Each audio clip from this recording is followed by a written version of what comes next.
Welcome to the Making Hay podcast with Marcia Miller from RFG Advisory. In this podcast, we help veterinarians, from new graduates to seasoned practitioners, navigate the sometimes tricky waters of personal finance. We all know the saying, making hay while the sun shines. As cheesy as it sounds, it represents a lot of what we help people do in their financial lives and businesses. We know each of you faces unique challenges, and we're here to offer advice tailored just for you, anchored in service, stewardship, and a genuine understanding of your profession. Join Marcia Miller, your guide on this journey. Marcia has spent over 25 years in financial services, and her passion is helping vets like you get a handle on your finances. Tune into each episode as we meet at the intersection of veterinary practice and financial management. With help from expert guests and insights from Marcia's own experience, we're going to tackle your biggest financial questions head on. Hello, and welcome to the Making Hay podcast with your host, Marcia Miller. Marcia, it's good to be with you again. And I got to confess, every time I start this podcast, I always say, Marcia. The story of my life. I know, I was going to say, and I bet that's like the 1 billionth time somebody said that to you. You have no idea. It doesn't bother me a bit. I'd rather Marcia than someone say Marcia, which I get pretty often too. They don't know how to pronounce my name. So, but anyway. Well, it's good to be with you again, Marcia or Marcia, however you want to go ahead. Oh my goodness. So what are we talking about today? Yeah. So today we're going to do a little annuity 101. We're going to talk about annuities and exactly what they are, their importance, their role, and just give a little education today. The legitimate investment that is sometimes shrouded in a veil of mystery and misunderstanding and sometimes like some hostility, which I don't quite understand. So we're going to talk about all that today. With them. Yeah. What are they and how do they work? Yeah. Well, first off, we talked a lot about retirement lately. We've had several podcasts on the phases of retirement and the importance of income planning or cash flow planning. Right. That's kind of really where you start when you get close to retirement or thinking about retirement. The biggest thing is, can I leave my job and still have the type of income that I was used to? And so I thought about that and thought, let's just have a show on annuities so that we can talk about the real facts around annuities, because like you said, it's a very controversial. There's a lot of players out there who advertise heavily on both sides, pro annuity or it's the devil. And so the truth is financial services is heavily regulated. So there's nothing that's available to the public that doesn't go through that regulation. And if it was a horrible investment, it wouldn't be available. So I just kind of wanted to cut through all that noise today and talk about what is an annuity? Why should I consider it? Why should I not consider it? What are the pros and cons and all that good stuff? So I thought I'd start with a quick story. Years ago, earlier in my career, I met a gentleman, a potential client, and he loved investing. He loved looking at all his holdings and his investments and stocks and so forth. And he was in retirement. He was already retired when I met him. And him and his wife came in and she started telling me that he wakes up every day and the first thing he does is turns his computer on to see how his stocks are performing, deals with him for a couple hours, looks at him, does all his spreadsheets, analyzes what kind of cash flow they can have that month, and then jumps back on the end of the day to see the closing of the markets, where everything landed. And I was just thinking to myself, what a sad retirement. What a sad thing. Like, even if you enjoy it, who wants to wake up every day of their life and do that? And the man acted like he loved it. He acted like he absolutely loved it. Well, we went through the process of becoming a client, looking at their retirement, looking at their goals, and trying to determine if I could help them or not. And one of the things that came up was that we're going to talk about today, they didn't have all the income they needed in their Social Security and other predictable income. Yeah. So I broached the topic of an annuity. Well, it ended up that, to my surprise, actually, because the man loved investment so much, that he decided to purchase an annuity. And he told me, like, I just had no idea this type of reliability was available. And it was a game changer in his life. So that's a good story. Yeah. We're going to talk today about how they work and so forth. But really, I wanted to start with understanding annuities as you mentioned early on, I forgot exactly how you said it, but they're good and bad out there. There's good and bad. Oh yeah, there are people who are really strong advocates for annuities, and then there are people who make annuities sound like the devil's stepchild of some kind. Which is like, oh, good Right. grief. I like to describe it when I say the word annuity. I've done a lot of public speaking and so forth. When I say the word annuity, you can see it on people's faces. It's like fingernails on the chalkboard, right? Yes. They loathe them. And what's fascinating to me is they hate something that a lot of times they really don't even understand or know anything about. So today we want to talk about that. We want to talk about what are annuities and how do they work. First off, they're an insurance-based product. So all annuities are issued by insurance companies, love them or hate them. They really know what they're doing. They've been around for, 100 plus years. Insurance companies are experts at the distribution of money. That's really what they're great at. So they're all insurance based. There's basically 4 types of annuities. And so the first type is called a single premium immediate annuity. We don't see a whole lot of those in action. And I think this is kind of where some of the bad rap gets around annuities, because most single premium immediate annuities, you can get those for a period of time, like 10 years or 20 years, or you can get it for lifetime. And you can get, if you choose lifetime, you can have it where it's for a second person's life, also a survivor, or you can get it just for your life. And so some people choose just for their life, and that's the highest payout available. And then if that person dies, guess what? Guess where the money goes if that person dies? Away. It goes away. It goes back to the insurance company. And so for that reason, many people think that, if I buy an annuity and I die, that big bad insurance company is going to take all my money, not my heirs. Well, it depends on how you set it up and the type of annuity you get. So you have to be very educated before you purchase an annuity and make sure that you have all of your questions answered.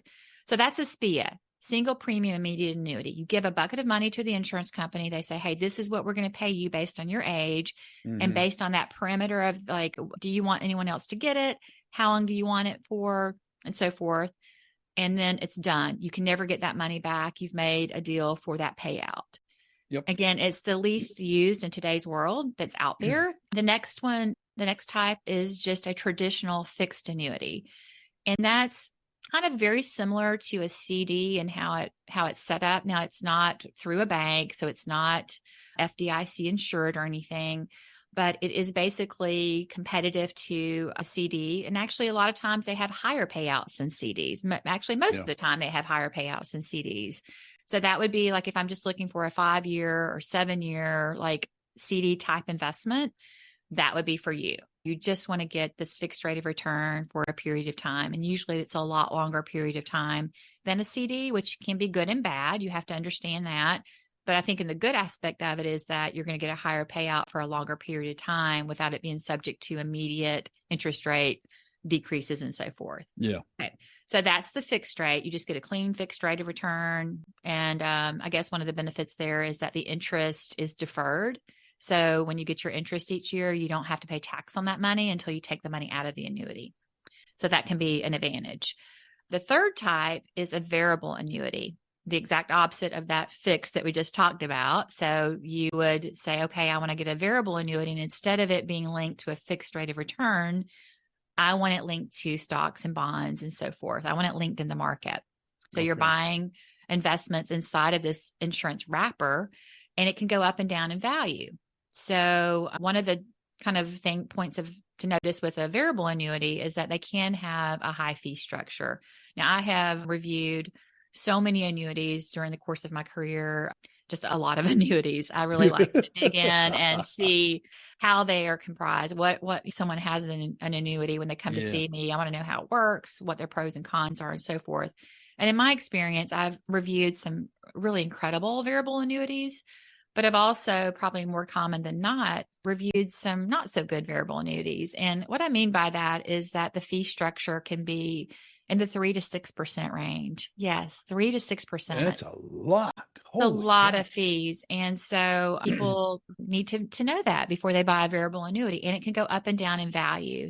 My personal, Is that because the underlying investment is actively traded? Is that what affects the fees? exactly right. Okay. Well, it's actively traded, but more than that, they just have there's sub account fees and there's a lot of different fees involved. And so you would want to be clear on that fee structure. And a lot of times people will come in and like, these are in these funds. I don't understand why I'm not making money. Well, it's got a 3 to 6% fee that you have to overcome before you make a penny. Yeah, right. exactly. Wow. And That's a lot. so, my personal opinion is that's not my favorite place to go. If you want to be invested in stocks and bonds and exchange traded funds and so forth, then just, get an investment account. Definitely would be much better than having that kind of fee structure by far.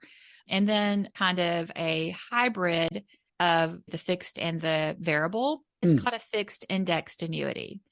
And so how it works is it does have principal protection like the fixed annuity.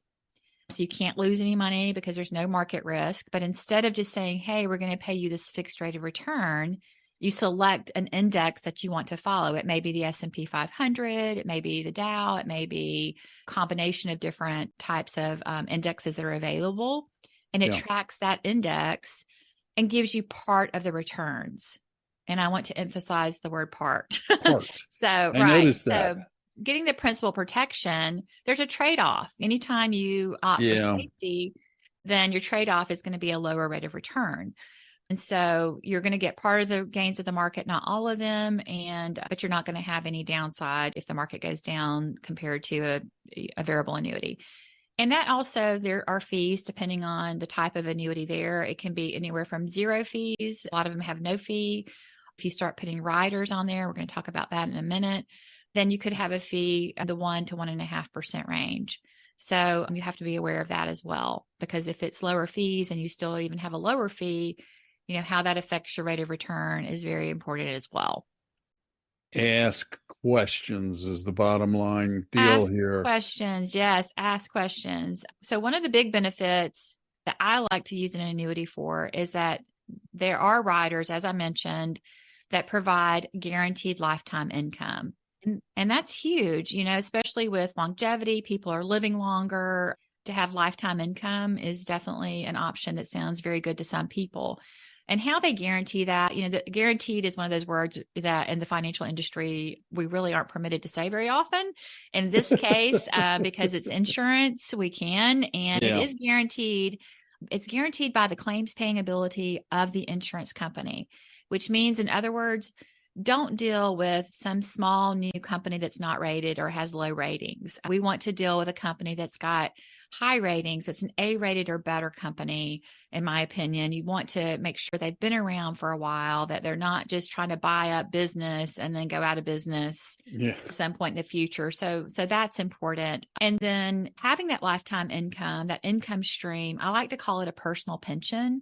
So you can take part of your money and turn it into an income stream or a paycheck for yourself, which I think is a very good option for a lot of people. And it gives you flexible payouts. So you can choose, hey, I want this for my wife and I, or my husband and I. I want it for both of our lifetimes, because if something happens to me, my spouse is still going to need that money coming in. So that's an option. Or you can have it just for your single life only. And then any balance of the account, unlike that single premium immediate annuity we talked about, and this type of account, it actually, whatever's left in the account does pass to your heirs. So it's not annuitization. You're not giving up any of the asset back to the insurance company. So that's a very important thing to know. Yeah, I like your characterization of a personal pension, because that's the way I have come to think about them, is that I see them as a legitimate investment tool. And I think of them as like, okay, if I buy an annuity, I get a guaranteed amount of money every month, which is kind of like those people I know, dwindling in number, who have pensions. So very much so. Very much so. So true. And it gives a lot of peace of mind to know that I don't have to worry about market performance or where I'm going to get it. Or like in my story in the beginning, like I'm not going to have to get up and stare at my computer screen, scratching my head, wondering if I've got enough money, because of what the stock performance, the market performance. You can't just when you mix that, and when you mix that income whatever amount it's going to be, when you mix that in with other retirement income sources, you can start to put together a reliable amount of money. When you create your budget, you're like, okay, I know that I'm going to have this much money Right. to play with every month in terms of budgeting my monthly budget, right? Absolutely. And let's talk about an example, like who can benefit from this type of annuity and from lifetime income stream. Really, it's individuals who have an income gap, those without pensions, or maybe the pension is not enough to cover the desired income. And like you stated, pensions are going away. I mean, there's very, very few people in industries that still get a pension. I mean, teachers. I literally don't think I could use up one hand counting the people I know who have pensions. Yeah, exactly. Yeah. It's going away. So kind of what we do in the planning process is we look at all income sources that are either guaranteed or reliable is another word. We look at all those sources of income in retirement. We look at Social Security. Do they have a pension? Do they have real estate, that they have a passive income from real estate?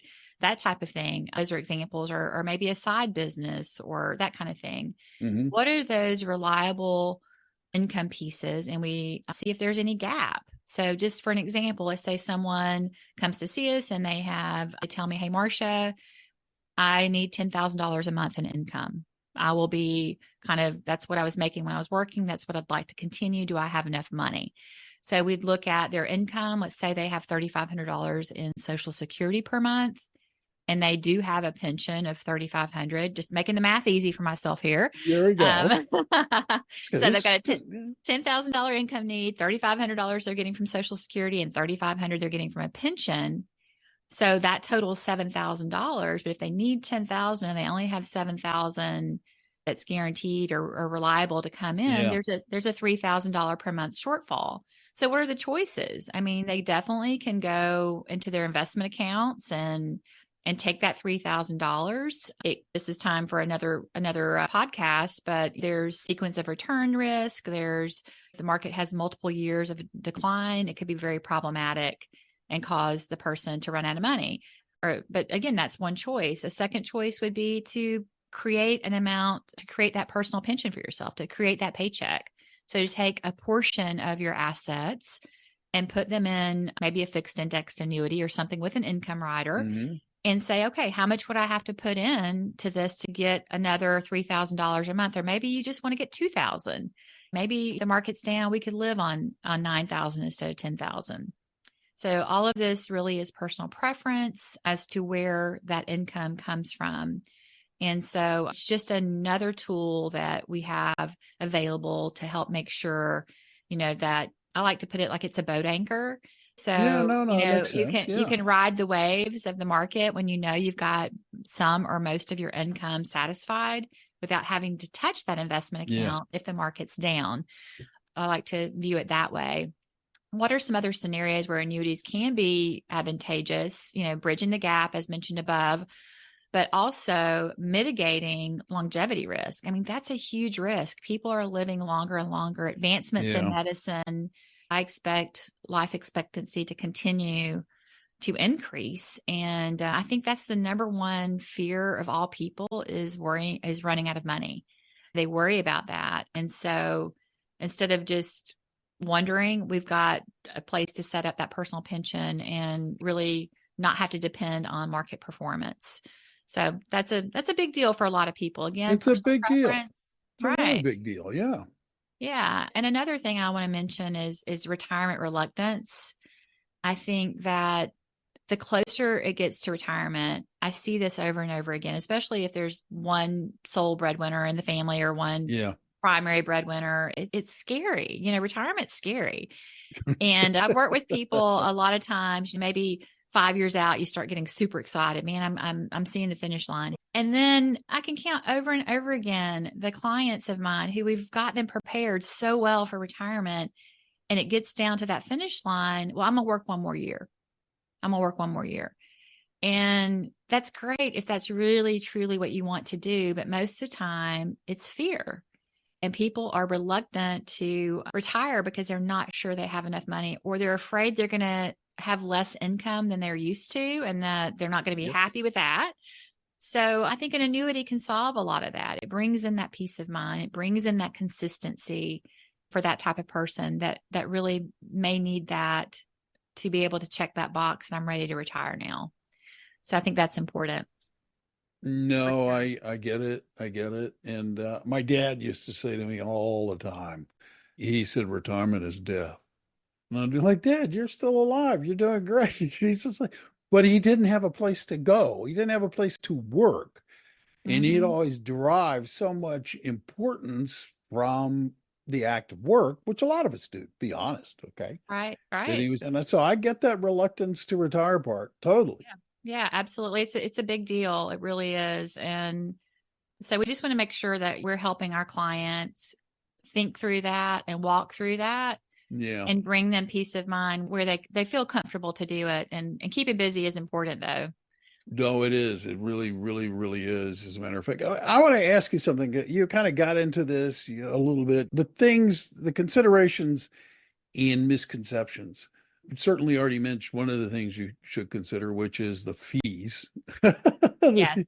What are some other things you should be asking and looking at when you're considering purchasing an annuity? Yeah, I think the fees definitely, just to reiterate that, you know what you're getting, know what you're paying for. There's also, you need to understand that annuities are long-term investments. You know, they go anywhere from 5 years to, believe it or not, I've seen up to 16 years, which means that you're signing an agreement. You're signing a contractual agreement with the insurance company that, hey, I'm going to leave this money with you for X number of years. You need to Yeah. understand that, the time frame, but really the understanding of why you want an annuity. Where does it fit in? I have seen, just going back to like the bad rap that annuities get, I Yeah. think that's because there's so many people out there that are insurance licensed only, going back to the old saying, he who has a hammer thinks everything's a nail, that Yeah. they're just like saying this is the solution for everything. So number one, all of your money should never be in an annuity. It's not the end all be all solution for every problem. It's not. They definitely have their place, but there's what's called surrender charges. So if you commit to a 10-year annuity, which I think is probably an average time period, and you decide in year 5, I want all my money out because I'm going to buy a lake house, you're going to have some problems. You're going to have what we call surrender penalties. And you're going to have to give the insurance companies a penalty on that, just like you would with a CD. You have to pay a penalty, but it can be a lot higher penalty. So you need to understand the surrender penalties. I think that all goes back to just the financial plan. If you have a good financial plan and you've gone through that planning process, you're going to know exactly why you have an annuity in the plan. And if it's for income, which is the primary reason we like to use them in our planning process for certain clients, not for everyone. They're definitely not for every person. How long are you going to keep your income? Well, you're going to keep your income. It's a lifetime income option. So you're probably going to keep it for lifetime. So for that portion of your assets, you have a very high confidence. I don't care if it's 5 years or 16 years or what it is, because I plan on living a long time and I want income forever. So just make sure you understand the why you're getting it. Surrender charges are very much an issue. And then the third thing that I want people to be aware of is liquidity. Again, if you have the proper plan and you know why you're getting it and how much you can pull out of the annuity, it's not an issue. But if you're just buying it on a whim and you don't really understand how it works, if you put, just using an example again of $100,000, you put $100,000 into an annuity, you can't just turn around and take out 30,000, 50,000, even 8,000 at a time. And there's limitations to what you can pull out per year. Typically, that's 10% per year that you could pull out. So if in the case of a $100,000 annuity, if it was a 10% free withdrawal percentage, then you could pull $10,000 a year out. But then the next year it may go down to 9,000. So you just have to understand all the moving parts, and work with someone that's willing to explain all those moving parts to you for sure. Yeah. Yeah. And by the way, and this is just a personal thing. I would probably walk away from somebody who wasn't willing to sit down and make sure I understood it and knew what I was doing. Absolutely. Anytime there's high pressure, or you got to do it today, or this is a special only today, this rate is only available today, walk away. Absolutely walk away. And you really want to know the type of advisor you're meeting with. As I mentioned, if you're working with someone who's insurance only, I know some fantastic insurance-only licensed advisors, but they're not fiduciaries. They're trying to, make sure it's a suitable investment for you, but they don't have the fiduciary duty to do what's in your best interest. And so anytime you're high pressure from whether it's a stockbroker, insurance only, or any financial professional, Right. even in your own bank, a lot of times people think that it's safe because they go to their bank and this is the annuity their bank offered. Just take your time, think about it. It's not going away.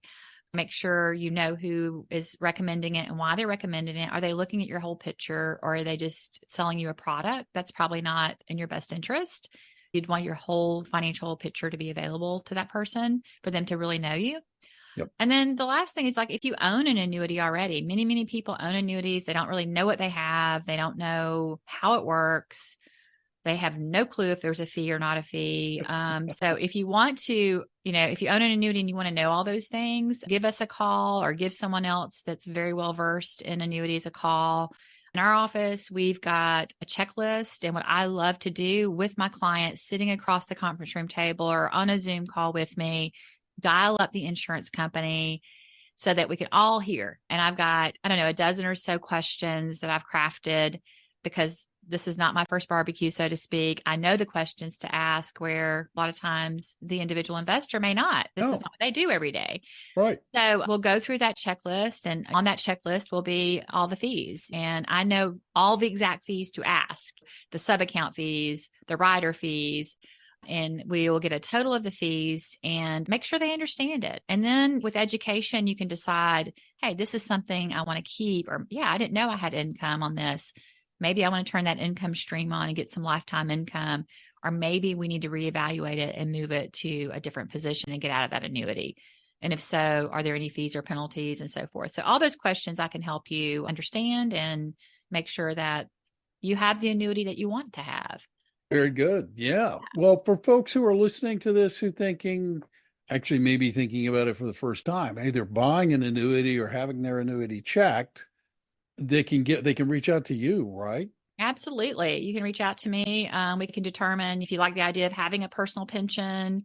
I can show you what that looks like, looking at all your other income. If you're a person who likes to sleep better at night, knowing that, hey, part or all of my basic living expenses is coming to me, it's being deposited into my bank account every month. If any of that resonates with you, give us a call. Absolutely. I would love to see if it's a good fit for you, if it fits into your overall plan. Again, it's not going to be your only investment. It should not be your only investment. So we'd love to help anyone that's listening. Call myself or call a qualified financial advisor to walk you through the process. What if people want to talk to you? Let me give you my phone number. My phone number is 205 795-2013. So just call our office and get on our calendar, and we can walk you through the process. That's fantastic. Thank you. This was very informative, and it was really interesting. And I'll end this where we started. There are a lot of people who would have you think that annuities either are just the best thing that ever happened or the worst thing that could ever happen to you. The truth, I hope people understand after listening to this podcast, lies in between, and they're legitimate.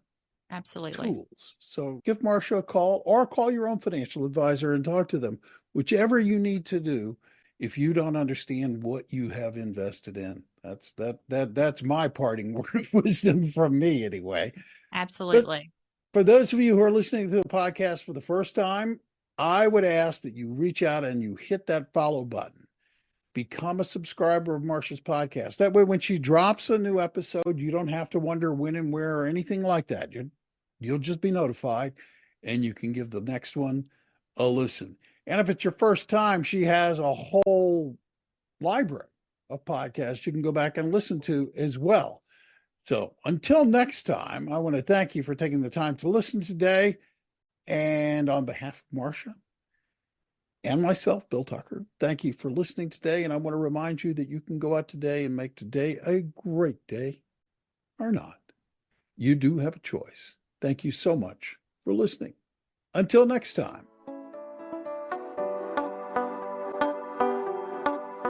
Thank you for listening to the Making Hay podcast. Click the follow button to be notified when new episodes become available. Visit our website at meetwithmarcia.com or give us a call at 205-795-2013. And don't forget to click the follow button to be notified when new episodes become available. Content here is for illustrative purposes and general information only. It is not legal, tax, or individualized financial advice, nor is it a recommendation to buy, sell, or hold any specific security or engage in any specific trading strategy. Results will vary. Past performance is no indication of future results or success. Market conditions change continuously. This commentary reflects the personal opinions, viewpoints, and analyses of Marcia Miller.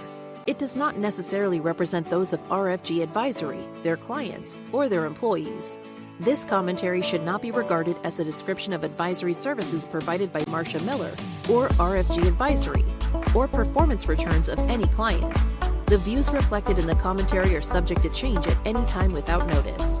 Advisory services offered by investment advisory representatives or RFG Advisory LLC, RFG Advisory or RFG, a registered investment advisor. Advisory services are only offered to clients or prospective clients where RFG Advisory and its representatives are properly licensed or exempt from licensure. No advisory services may be rendered by RFG Advisory unless a client agreement is in place.